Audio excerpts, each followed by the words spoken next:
بسم الله الحمد لله والصلاة والسلام على رسول الله وعلى آله وصحبه ومن تبعهم بإحسان إلى يوم الدين وبعد السلام عليكم ورحمة الله وبركاته. How's everybody doing? Alhamdulillah. So we're continuing with our Promised Paradise series, a series reflecting on the lives of both men and women that have been given the promise of Jannah. Right? They have been given the promise of Jannah. So actually I wanted to begin with a question before we go into today's lecture. Why are we here? Why are we here today? Sisters, why are you here today? Let's see some hands. Sisters don't know why we're here? Oh, you do know, okay. Why are we here today, sisters? Brothers? We had a sister say something? Yes, go ahead. To learn and implement. To learn and implement, excellent. To learn and implement, very simple answer, right? To learn and implement what? To learn and implement the characteristics of these people that have been guaranteed Jannah. You and I want Jannah, yes? Brother Sam, you want Jannah? Yes, we all want Jannah. Sisters, you want Jannah, yes? Yes, we want Jannah. May Allah Azza wa Jal reunite us as He has united us here today in Jannatul Firdaus. Allahumma ameen. We are here because we want Jannah. So this series, we're reflecting on the lives of individuals that have been given that greatest gift of being promised Jannah. May Allah Azza wa Jal make us amongst them. Now, another point that I wanted to begin before we actually dig into the matter is that the series is special because we're going to reflect on both the lives of men and women that have been promised Jannah. Allahu Akbar. Usually when we think of promised Jannah, what do we think of? We think of the hadith. 10 promised Jannah, right? This is usually what we think of. But in this series, we're also going to be reflecting on the lives of women that have been promised Jannah. Because Jannah is not only for the men. Yes, brothers? Maybe some are saying, I don't want my wife in Jannah. No, Jannah is for men and women. It's for the sisters and for the brothers, right? So this series, we're going to be reflecting on that. And it's interesting to note as well that there's a very good book. It's translated by Darus Salam. It talks about some of the greatest women, the companions of the Prophet ﷺ. And it mentions over 25 of them that have been guaranteed Jannah. Allahu Akbar. So there are a lot of females that have been guaranteed paradise, as well as a lot of men that have been guaranteed paradise. Now today, we're going to be talking about one of the greatest women to ever walk on the face of this earth, which is Khadija radiyallahu ta'ala anha. Khadija radiyallahu ta'ala anha, as we know, as we're going to learn today as well, was the wife of the Prophet ﷺ. She was a mother of the believers, so on and so forth. Now, what makes her one of the greatest women to walk on the face of the earth? The hadith of the Prophet ﷺ. The Prophet ﷺ, he was once with the companions. It's narrated by Imam Ahmad rahimahullah. And he drew 4 lines on the ground. He drew 4 lines. Then the Prophet ﷺ, he asked the companions, do you know what these are? Do you know what these are, what they symbolize, or what these refer to? So of course, the companions, they responded and they said that Allah and His Messenger ﷺ know best. So the Prophet ﷺ said that the best of the women of paradise are 4. The best of the women, meaning all the women that have ever been created, the best of them are 4. Does anybody know the 4? Does anybody know the 4? Let's take it in the back. Sisters, do you know the 4? These are your, let's take it for the sisters first. Sisters, these are your role models, right? These 4 are your role models.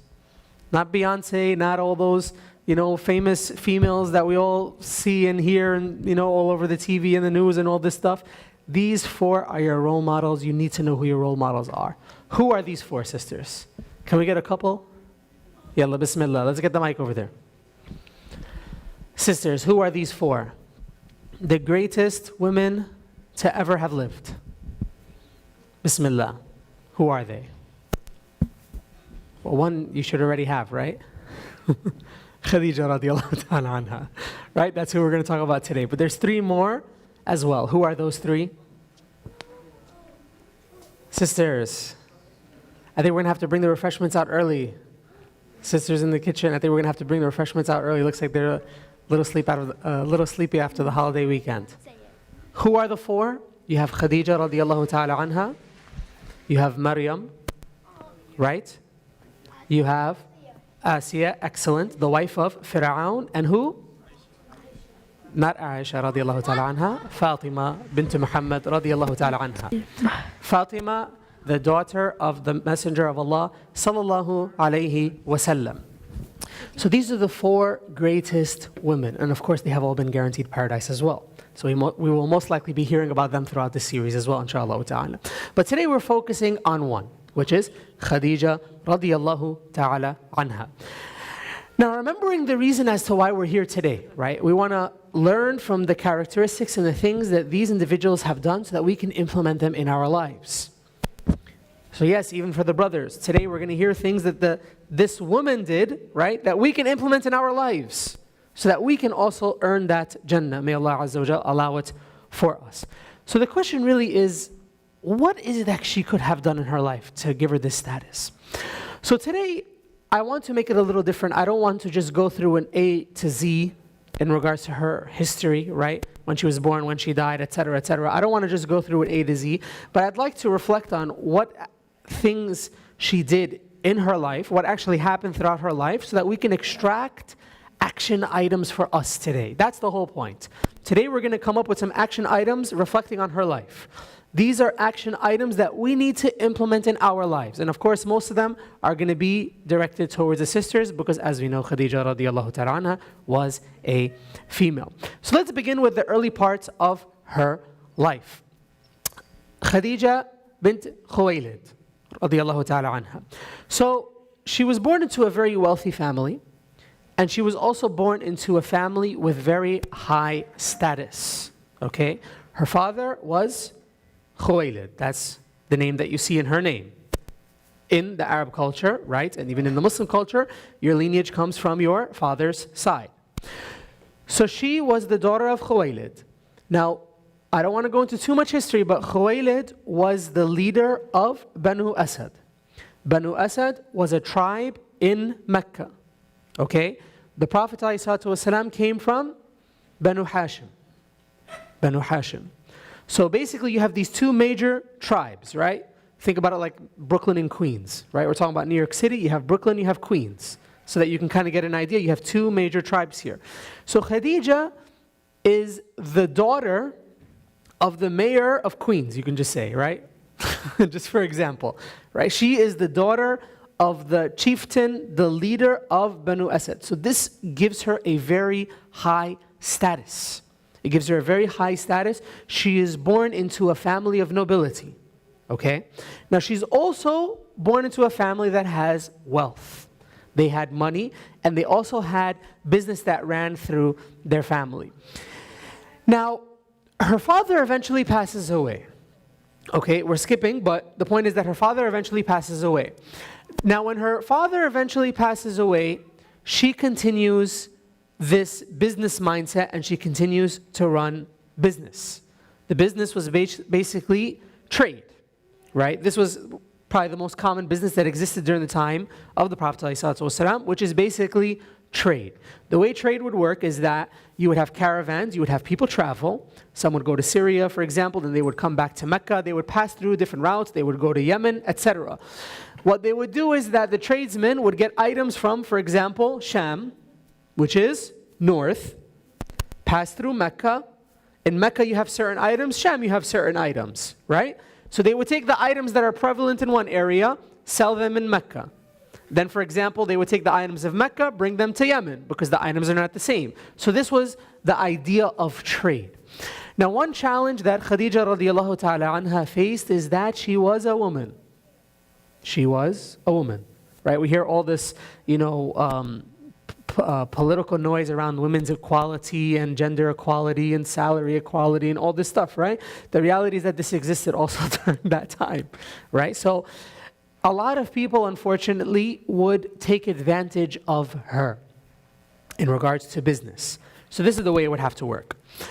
Khadija radiallahu ta'ala anha had the money to send out for business, but she is not the one that would physically go out for the businesses. She would not go out and do trade, right? It was unconventional. This wasn't a woman's job at that time. It was looked down upon, you can say, right? So she would have to get somebody in place to go do that trade, right? So for example, I take Brother Ismail, right? I say, Brother Ismail, here's $10,000. You're going to take this $10,000. You're going to go to Sham. You're going to buy items. Then you're going to come back down and you're going to trade it in Mecca. And you're going to go to Yemen, etc., right? You're going to come back. You're going to give me the money, the profit. And out of that profit, I'm going to give you a percentage. Is everybody following? Yes? Everybody's following. Now, there was no such thing as QuickBooks, Excel sheets, right? Profit and loss statements, tax records, check copies, bank accounts. There is no such thing at that time. So what would happen? People would take advantage, unfortunately. So that means that they would take money, they would go do the business, they would come back, and they would give pennies. What happens to the bulk of the profit? It would go in their pockets, right? So this was a struggle that she faced with. She had a lot of money, she was very smart, business savvy, but she had that limitation there, that she didn't have people that she can actually trust to go and to do the business. Now we know that eventually Khadija radiallahu ta'ala anha, she had the Prophet ﷺ do business for her. This is a very well-known fact, right? How did we get to that point? The way that we get to that point is as follows. Khadija radiallahu ta'ala anha had a sister. Her sister's name was Hala. Her sister's name was Hala, okay? Now, Hala actually ended up finding out about the Prophet ﷺ as a shepherd. The Prophet ﷺ, of his first jobs was that he was a shepherd. The Prophet ﷺ also mentions in a hadith that all of the prophets have been shepherds. All of the prophets have been shepherds. Why? Why are they shepherds? Right, before we move forward, why are they shepherds? Yes, in the back. All the way in the back, Dawood. One of the requirements of a shepherd, you have to have a lot of patience. Excellent, right? Excellent. Being a shepherd builds patience. What else? Do we have a mic on the sister side, or are we sharing one mic, by the way? We're sharing one mic. Any sisters want to add to that? Why would prophets be shepherds? What are some wisdoms that we can derive from that? So the brother mentioned patience. Anything else? How about empathy? How about compassion? Right? How about organization? So there are a lot of elements that that you can really learn from doing the job of a shepherd. You have to care for the animals. You have to control the animals. You have to control your flock. One goes this way, you have to be patient with it, you have to pull it back, right? So this is the similar example of leading the ummah. This is the similar example of leading a community, leading a people, that you're going to end up having to be very patient with your people. And this was the case for the prophets, that they had to be very patient with their people. So the Prophet ﷺ was a shepherd. Khadija's sister learns about the Prophet ﷺ. Eventually, the Prophet ﷺ is hired as a shepherd for that family. Now, he did such an excellent job that word came back that he was awesome. That he was awesome. Khadija radiallahu ta'ala anha, having heard about the honesty of the Prophet ﷺ, having heard about his manners, she offers him the business proposal. Basically saying, I'd like to give you this business proposal. You are going to be that trade person, that manager that's going to manage my trades. Everything's fitting into the picture now, yes? That basically, she couldn't find someone before, people were taking advantage. Now she found a very honest person to actually do business for her. So Khadija radiallahu ta'ala anha, she hires the Prophet ﷺ as someone that's going to actually manage the business for her. He's going to go on the trade routes, he's going to bring the profits and bring them back to her. Now Khadija radiallahu ta'ala anha, she also sent her servant Maysara. Maysara was a male. He was the servant for Khadija, and he went on this trip, this business trip, with the Prophet ﷺ. By the way, this is before nubuwah.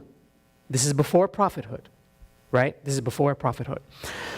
So the Prophet ﷺ, he comes back from this trip, and what do you know? There's a humongous profit, mashallah, tabarakallah, right? There's a lot of money that has been made. And And the servant of Khadija radiallahu ta'ala anha, he cannot stop talking about the Prophet ﷺ, about his manners, about his character, about his honesty, right?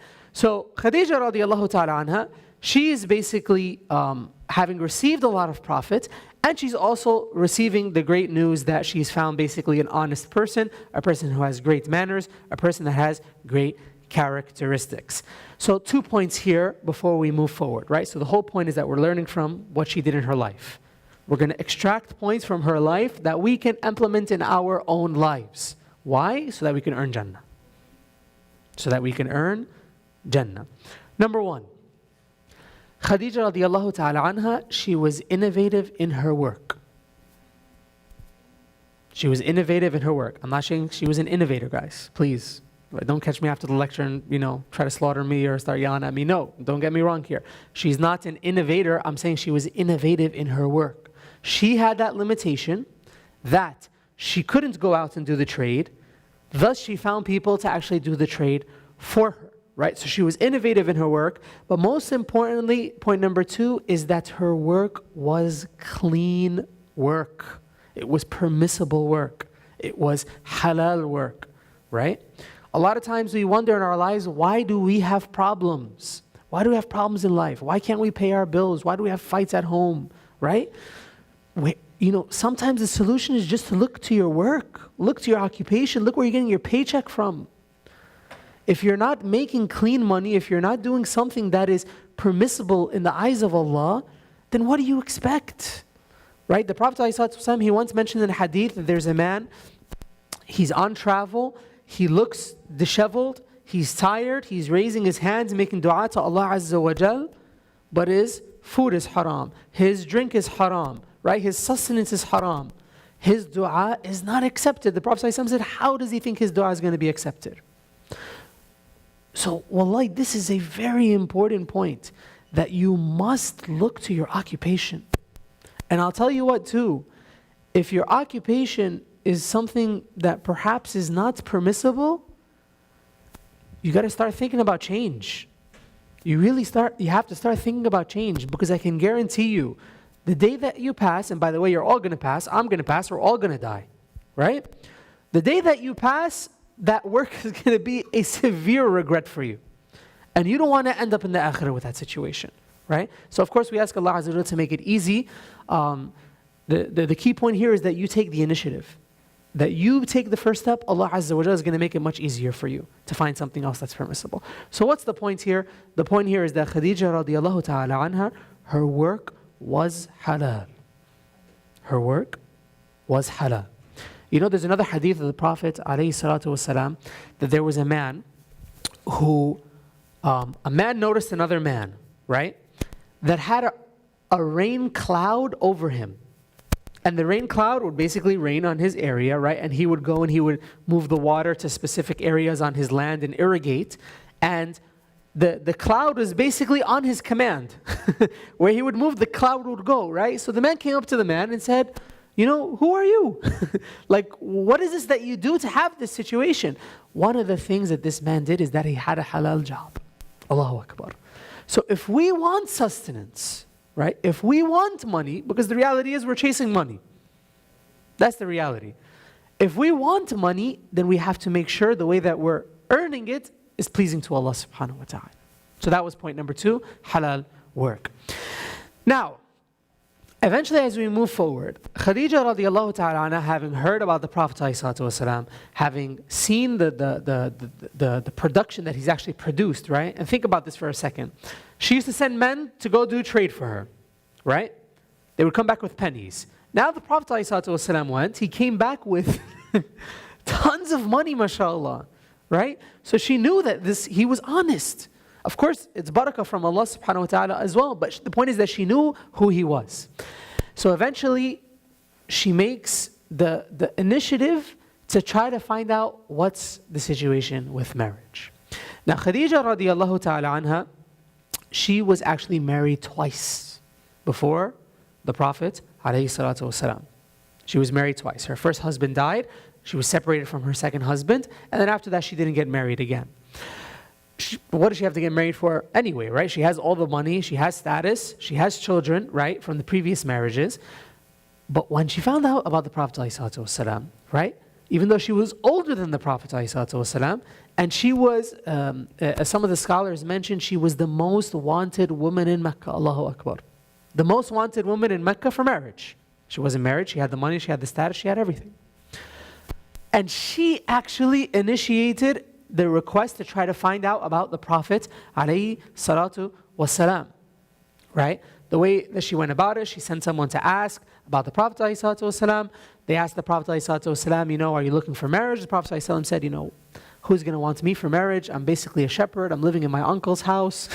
Like, who's going to want me for marriage? Then they said, well, what if it's Khadija, right? And the Prophet ﷺ said, why would Khadija want to marry me? Allahu Akbar, right? Very humble.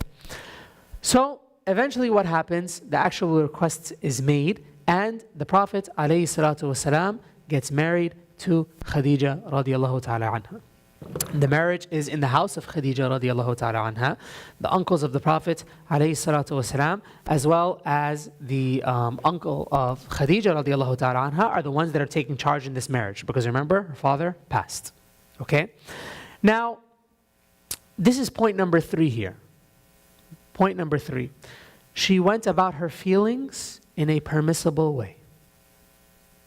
She went about her feelings in a permissible way. Did she have feelings for the Prophet ﷺ? Did she have feelings for the Prophet ﷺ? She had feelings for the Prophet ﷺ. She was human. Why would she initiate and ask about marriage if she didn't have feelings? Let's be real. She had feelings for the Prophet ﷺ. We're human beings, right? So this is such a crucial point, guys. For both the elders, the parents, as well as the children, right? We must go about our feelings in a permissible way. And it goes twofold, as I mentioned. For the youth, right? For the ones who are looking to get married, you must go about it in a permissible way. Does that mean that you should find the sister, start messaging on Facebook and say, hey sister, mashallah, I like your hijab. Let's go eat sometime, right? What's your number? Let me read some Quran to you, right? What's your favorite surah? Should we be doing that? No, we should not be doing that. Wallahi, we should not be doing that. What is the permissible way that someone who is interested in someone for marriage, they go to the parents? And wallahi, I have seen this with my own eyes.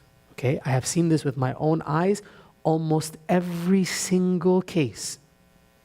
Take my words seriously. Almost every single case, perhaps every single case, that a person did not approach marriage in the right way, it didn't work out. You know why? Imagine you have Abdullah, he's 25, wants to get married.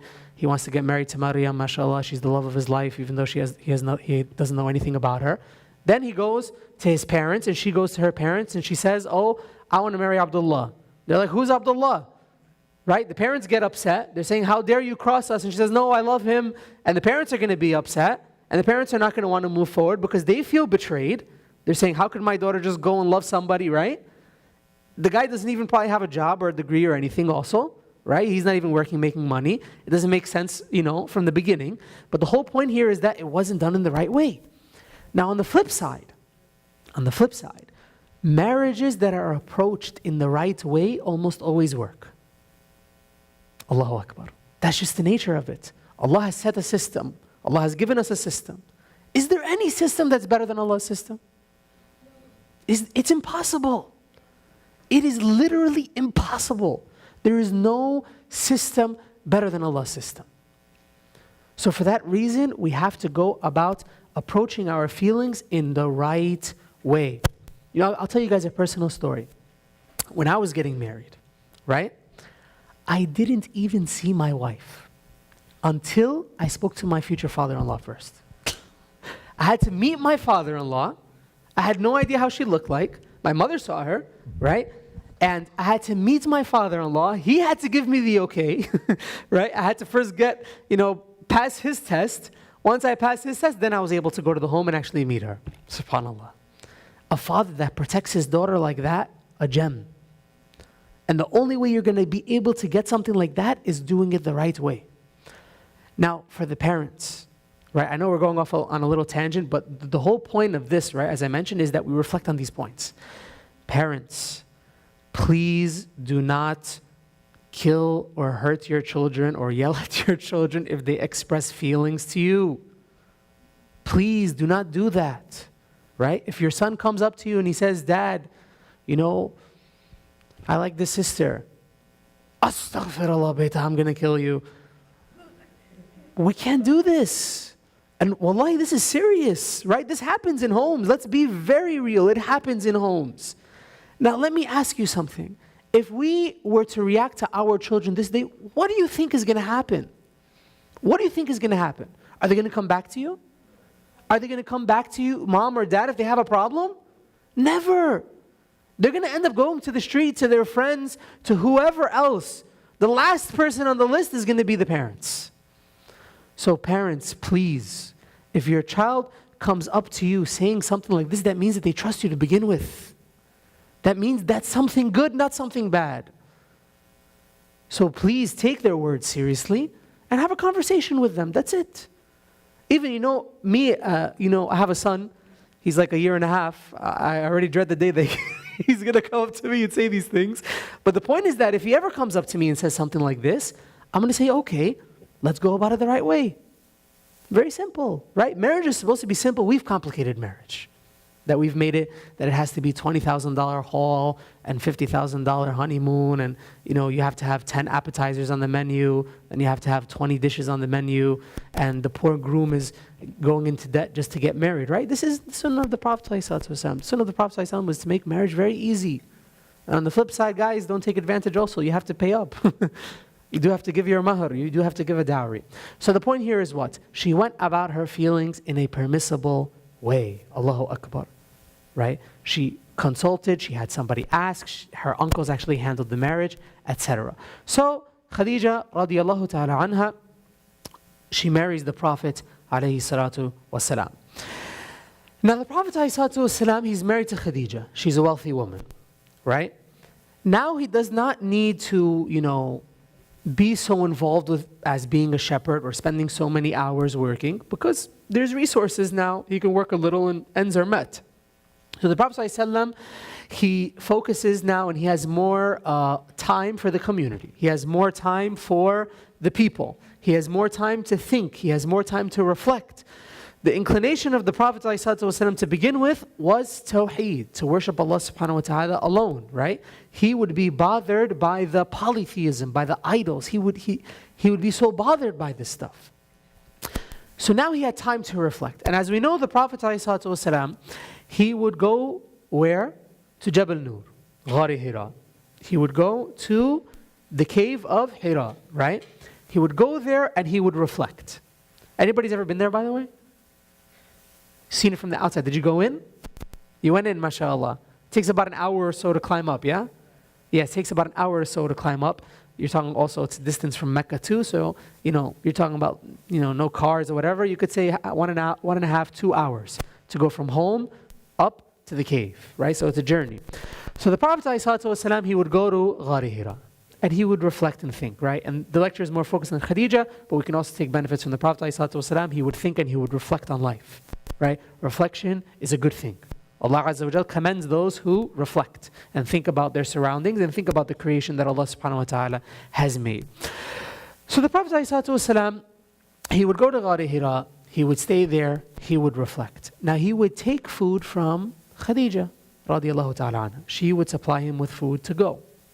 Now the Prophet ﷺ, he would also go for a set amount of days. Sometimes it would be a couple of days, sometimes it could be a week. He used to take the supplies for that time frame.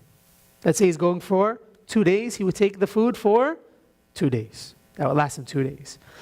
But in some cases, Khadija radiallahu ta'ala anha, she would worry about the Prophet ﷺ, that she would go on that 2-hour journey just to give more food to the Prophet ﷺ. Allahu Akbar.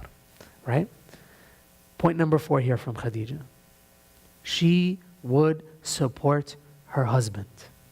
She would support her husband. Sisters, please support your husbands. Wallahi, please, I'm begging you, please, right? We see the brothers, they're stressed, they're coming to us. Please support your husbands. Of course, husbands have to support the sisters as well. But when we look at it from this perspective of Khadija radiallahu ta'ala anha, she was known for this, that she would support the Prophet alayhi salatu wasalam. Your husband, my sisters, they need your support. Okay? If you're married, please listen very closely. If you're not married, listen even closer because you have to get ready for it. Your husbands need your support. Men, when they're outside, they feel like they're fighting the world. Right? No matter what job you have, they felt like they just fought the world. They're coming home, they don't want to come home to another battle. This is the psychology of men. They want to come home, they just want to relax if they're working. Of course, sisters as well, if they're working and they come home.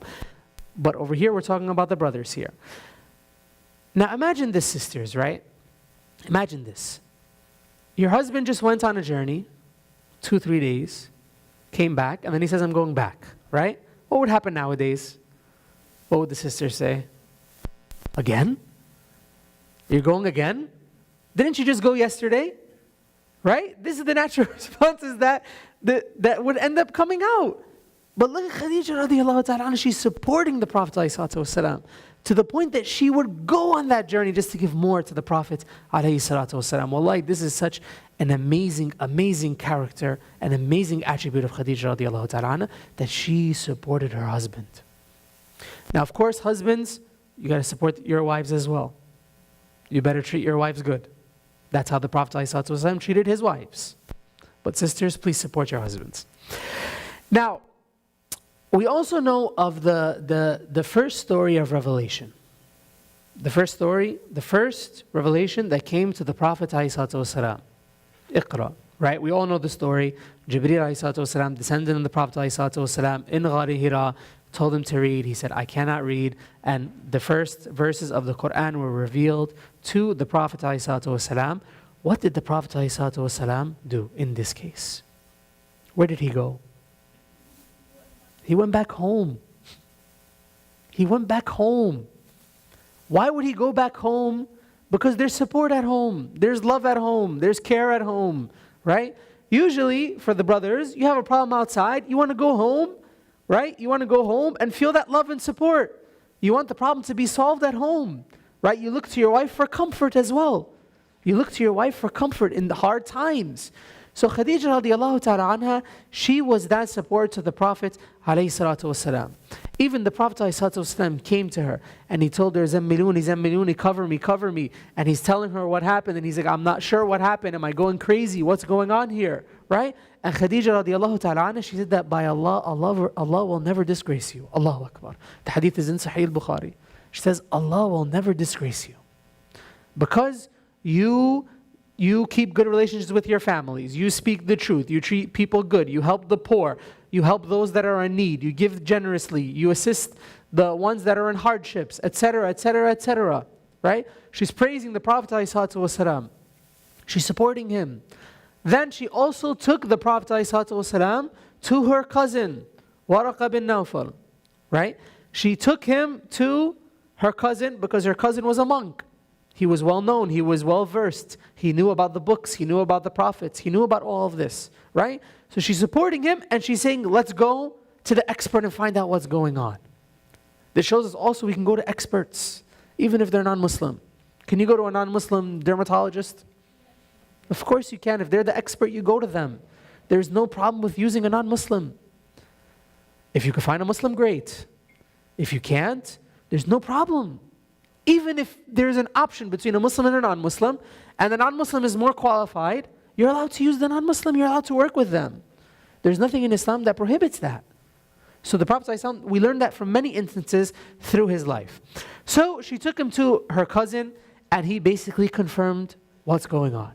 He said, the one that has come to you is the one that has come to the previous prophets, and I wish that I can see the day that your people, I wish I could see, I wish I was young, I would support you and know that your people are going to go against you. Your people are going to throw you out. And the Prophet ﷺ was shocked. He said, my people are going to throw me out. And he says, no one has come with what you are coming with except that their people throw them out. Allahu Akbar. This is the trial and the hardship for the prophets. May Allah Azza wa Jal allow us to be in their company. Allahumma ameen. Now, Khadija radiallahu ta'ala anha, her husband's having all of this situation, right? She's calming down her husband, she's supporting him, she's calming him down, she is feeding him, she's doing all of these things. She also accepted Islam. Allahu Akbar. Who was the first Muslim? Khadija radiallahu ta'ala anha. The first Muslim was a woman. Allahu Akbar, right? So much for Islam doesn't promote women's rights. First Muslim was a woman. Allahu Akbar. So Khadija radiallahu ta'ala anha, she accepts Islam. She is the first to accept Islam. And of course, she accepted it with the Prophet alayhi salatu wasalam. And as we know also through the narrations, Jibreel alayhi salatu wasalam taught the Prophet alayhi salatu wasalam salah. He taught them prayer. And the Prophet alayhi salatu wasalam would pray with Khadija at home. Allahu Akbar. We know that the salah came in phases. At first it was 2 prayers, one in the morning, one at night. Khadija and the Prophet ﷺ would pray these prayers. Allahu Akbar. And this brings us to point number 5. You want calmness and happiness in your homes? Pray together. Pray together, very simple. Pray together. Of course, the brothers, you got to go to the masjid. You guys have it a little harder, right? Sisters, you pray at home, you get the same reward as the masjid. Allahu Akbar. Can you go to the masjid? Sure. Nothing is stopping you from doing that as well. But you have that extra, easiness that your prayer at home is going to get you that reward from the masjid. Allahu Akbar. The point is that a family that prays together stays together. Stays together where? In this dunya. Because a family that's praying together, whatever faces them, wallahi, they'll go through it. Husband loses his job, they'll get through it. Health, someone dies, someone gets hurt, someone is struck with, sickness, they'll get through it. So not only are they together in this dunya, but they're also together in the akhirah. Allahu Akbar. As we see from here, Khadija radiallahu ta'ala anha was guaranteed paradise. Who's her husband? The Prophet ﷺ. Allahu Akbar. So a family that prays together, stays together in this dunya and in the akhirah. Now Khadija radiallahu ta'ala anha, she was given the blessing of having children with the Prophet ﷺ. She was the wife of the Prophet ﷺ that actually had children with him. Khadija radiallahu ta'ala anha, she had a total of 6 children with the Prophet ﷺ. She had Qasim, she had Abdullah, two boys that both died at young ages. And then she also had 4 daughters. She had Zainab, Ruqayya, Kulthum, and Fatima. She had the 4 daughters. May Allah Azza wa Jal be pleased with them all. And she was the only wife of the Prophet ﷺ that was given this blessing, that she bore children to the Prophet ﷺ. Another amazing thing about Khadija radiallahu ta'ala anha is that she would trust the Prophet ﷺ. She would trust the Prophet ﷺ. Sisters, please trust your husbands. Right? Please trust your husbands. If they're going to the supermarket, wallahi, they're going to the supermarket and they're coming back. Right? Please trust them. Look at the trust of Khadija. Look at this example, the trust of Khadija radiallahu ta'ala anha. The Prophet ﷺ is basically telling her what's going on. I just saw Jibreel, I'm scared, this is going on, I see him right now in the house. One narration says, I see him right now, right? So she says, okay, the narration basically goes that, what happens now when she takes off her head covering, right? And then he's not there anymore. The Prophet ﷺ said he went away. So Khadija radiallahu ta'ala anha, she says then, okay, it is an angel then.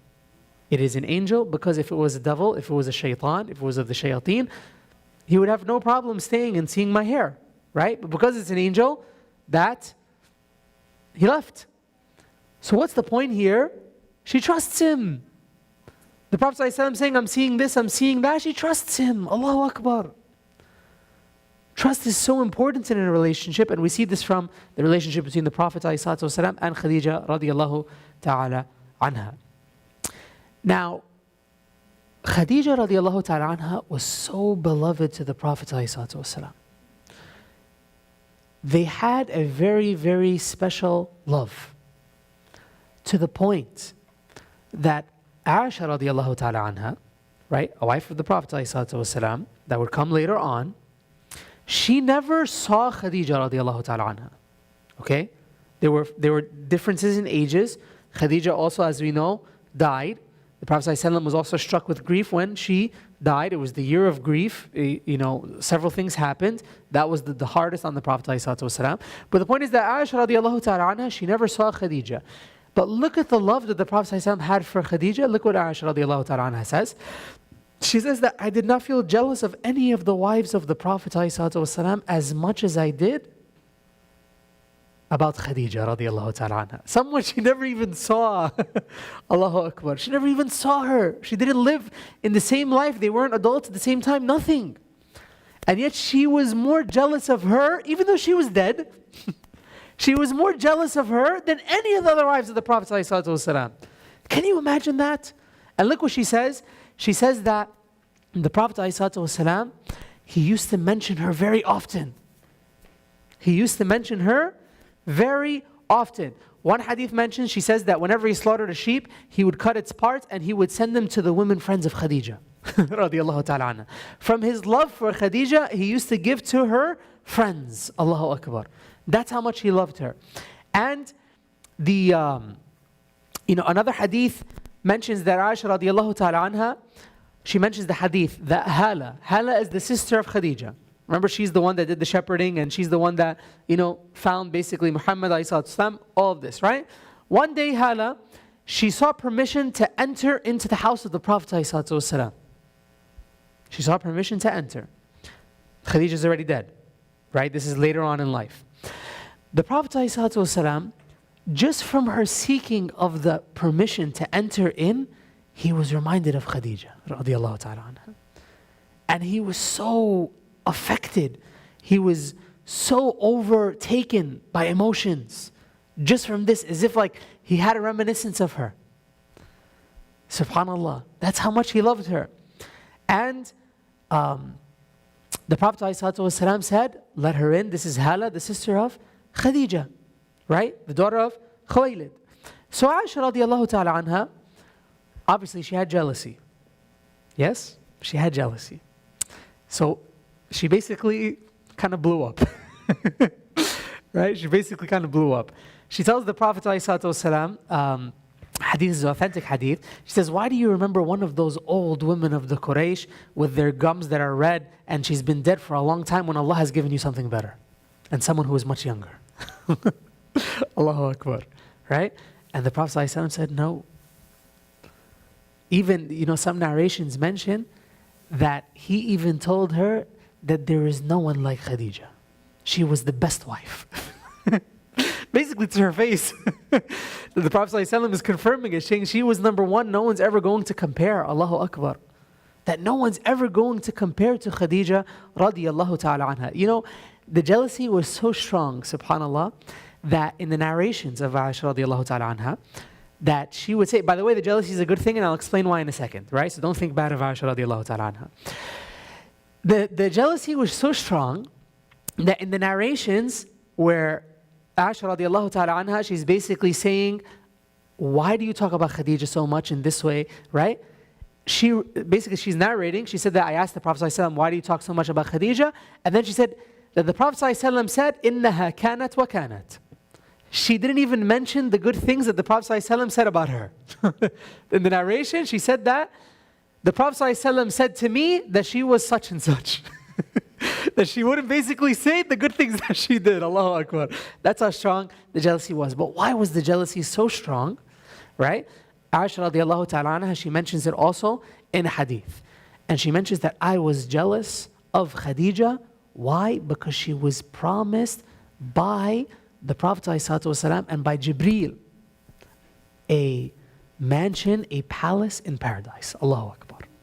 This was the status of this woman, of Khadija radiallahu ta'ala anha. And the hadith is narrated by Abu Hurairah radiallahu ta'ala anhu, where he tells the Messenger of Allah sallallahu alayhi wasallam, he says, this is Khadija coming to you. Khadija, she is coming to you and she's coming to you with a dish of meat soup. So when she comes to you, Jibreel is telling the Prophet ﷺ. Jibreel is telling the Prophet ﷺ this. Jibreel says to the Prophet ﷺ, when she comes to you with this dish, right? When she comes to you and she gives you this food, greet her on behalf of Allah. Allahu Akbar. Give her salam from who? From Allah. And give her salam from me as well. Allahu Akbar. Now, which woman on the face of the earth would get salam from Allah and get salam from Jibreel? This was her status, right? She was just so high in status. And she was also very knowledgeable as well. Because what would you say when someone, for example, if you were in this situation and Allah gave you salam, what would you say? Wa alaikum salam. But how can you say wa alaikum salam? Allah is a salam.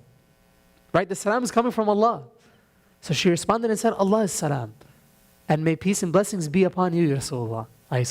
So she responded with knowledge as well. Allahu Akbar.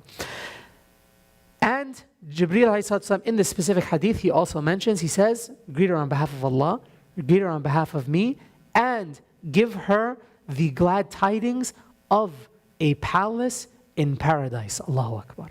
Give her the glad tidings. Allahu Akbar. So perhaps, Allahu A'lam, when you look at, all of these reasons all together, right? All of these things that she did within her life, the treatment of her husband, her halal work, her following her feelings in a permissible and a halal way, right? When you look at all of these, perhaps it's for these reasons that number one, she was the mother of the believers. She was the one that bore children to the Prophet ﷺ.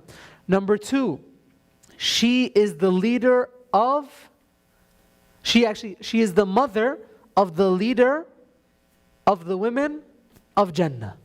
Her daughter, Fatima, radiyallahu ta'ala anha. Fatima is the leader of the women of Jannah, the daughter of the Prophet ﷺ. So she's the mother of that woman, the one who's going to be the leader of the women in Jannah. And not only that, she's married to the Messenger of Allah. And not only that, she's the grandmother of Al-Hassan wal Al-Hussein. Al-Hassan wal Hussein. The leaders of the youth of paradise. Allahu Akbar. So she's married, right, to the Prophet ﷺ. She's the mother of the one who is the leader of the women in Jannah. She's the grandmother of the leaders of the youth of Jannah. She's getting salam from Allah. She's getting salam from Jibreel. She's been promised paradise. Allahu A'lam, when you look at all these things together, wallahi, what an amazing person. May Allah Azza wa Jal allow us all to emulate the life of Khadija radiallahu ta'ala anha and allow us to be reunited with her in Jannat al-Firdaus. Allahumma ameen. So with that, we'll just take some questions, inshallah ta'ala, if anybody has any questions, and then we'll go from there. Jazakallah khairan.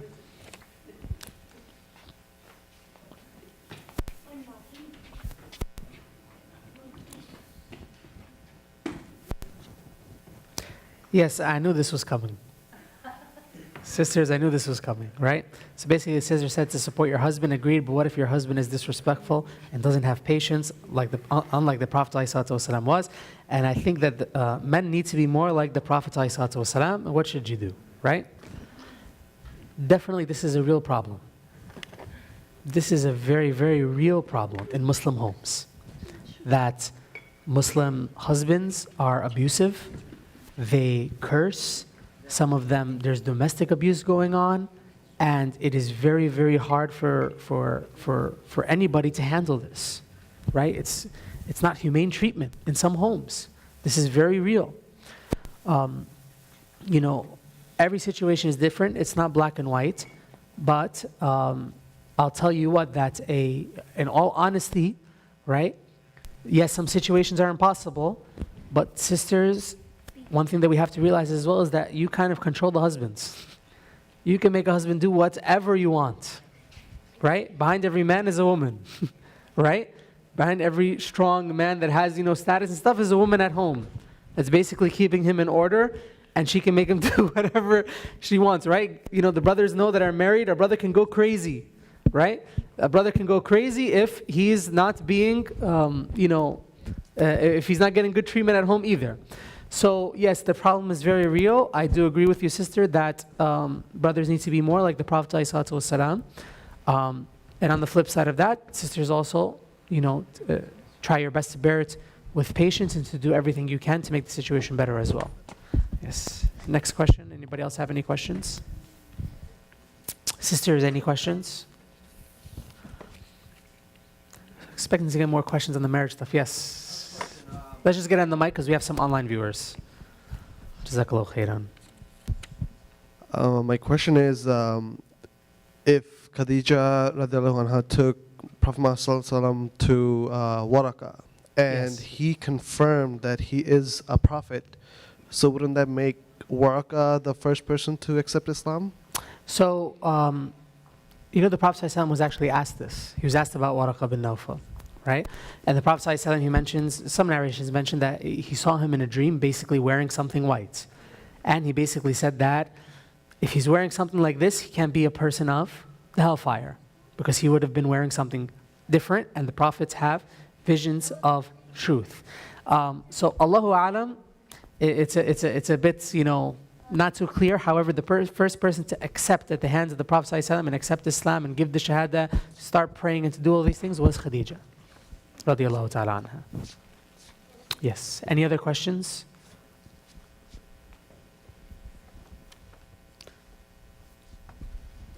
Brothers, sisters, any other questions before we wrap up? No. Sister? Brothers? Last chance. You good, Osama? MashaAllah.